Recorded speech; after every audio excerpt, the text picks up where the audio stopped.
విజయనగరం పట్టణంలో chain snatching కు పాల్పడిన నిందితుడిని 24 గంటల్లోనే అరెస్ట్ చేసి అతని వద్ద నుండి చోరీ చేసిన చైను స్కూటీని రికవరీ చేసినట్లుగా one town CI B Venkatrao May 22న తెలిపారు. ఇక వివరాల్లోకి వెళ్తే విజయనగరం పట్టణం కొత్త అగ్రహారం ఆంజనేయ స్వామి గుడి వద్ద గాజులరేగ వెళ్లేందుకు అరబిందోలో పనిచేస్తూ గాజులరేగలో నివాసం ఉంటున్న కె షణ్ముఖ వెంకటేష్ అనే వ్యక్తి మే 21న ఆటో కోసం వేచి ఉండగా ఒక వ్యక్తి స్కూటీపై వచ్చి తాను కూడా గాజులరేగ వైపు వెళ్తున్నానని లిఫ్ట్ ఇస్తామని చెప్పడంతో షణ్ముఖ వెంకటేష్ అతని స్కూటీ ఎక్కగా మార్గమధ్యంలో మాటల్లో పెట్టి అతని మెడలోని చైను దొంగలించాడు.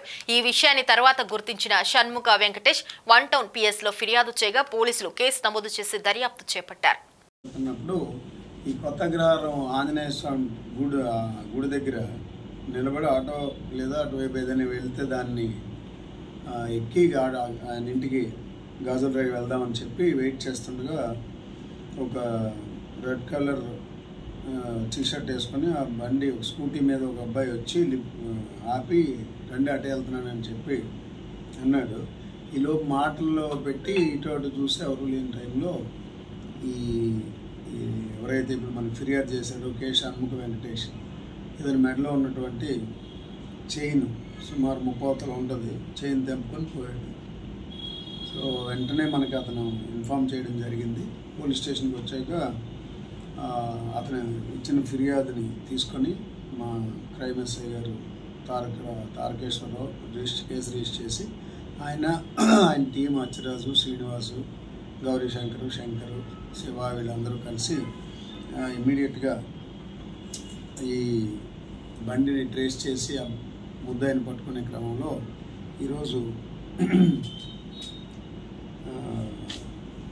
ఎన్సిఎస్ థియేటర్ దగ్గరలో ఈ ముద్దాయి ధనాలి యేసు సన్ ఆఫ్ లేట్ రాముడు లంకాపట్నం ఆయన్ని బండితో పాటు అరెస్ట్ చేయడం జరిగింది. అరెస్ట్ చేసి అతని దగ్గర నుంచి ఇంటాక్ట్ ఈ చైన్ని రికవర్ కూడా చేయడం జరిగింది. అతన్ని అరెస్ట్ చేసి రిమాండ్కి పంపిస్తున్నాం.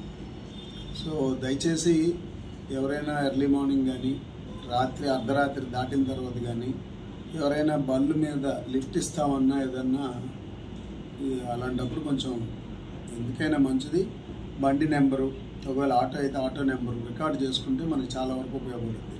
అలా కాకుండా అయితే మీరు బండి ఎక్కి దింపేస్తారు కదా, టౌన్లోనే కదా అనుకుంటే కాదు. కొంతమంది బ్యాడ్ హ్యాట్స్ ఉన్నారు. వాళ్ళు ఈ రాత్రిపూట 1 గంట తర్వాత ఎర్లీ అవర్స్లోనూ తిరుగుతున్నారు. సో వీళ్ళు అక్కడక్కడ మనకి సెల్ ఫోన్ లాక్కి వెళ్ళడం ఇలాంటివి కూడా సంఘటనలు జరుగుతున్నాయి. మనం పట్టుకొని చాలామందిని అరెస్ట్ చేయడం కూడా మీ అందరికీ తెలిసిందే. కాబట్టి దయచేసి నైట్ ట్రైన్కి వచ్చిన వాళ్ళు కానీ లేదా దేనికైనా వచ్చిన వాళ్ళు ఏదో ఆ టైంలో ఎవరైనా వెళ్తుంటే ఆపి ఎక్కేస్తే ఇంటికి వెళ్ళిపోవచ్చు కదా అని ఆశతో ఎక్కేస్తే మాత్రం ఒక్కోసారి కొంతమంది వ్యక్తుల వల్ల ప్రమాదం జరిగే అవకాశం ఉంది. కాబట్టి సో ఎక్కాల్సి వచ్చింది అని అంటే ఖచ్చితంగా బండి నెంబరు, ఆటో నెంబరు రికార్డు చేసుకోండి. లేదన్నప్పుడు ఎక్కపోవడం మంచిది. సో జాగ్రత్తలు తీసుకోవాల్సిందిగా కోరుచున్నాం. ఈ ముద్దాయిని ఇమీడియట్గా కొన్ని గంటల్లోనే పట్టుకున్నందుకు మా పై అధికారులు అందరూ కూడా ఎస్ఐ గారిని వాళ్ళ టీంని అభినందించడం జరిగింది.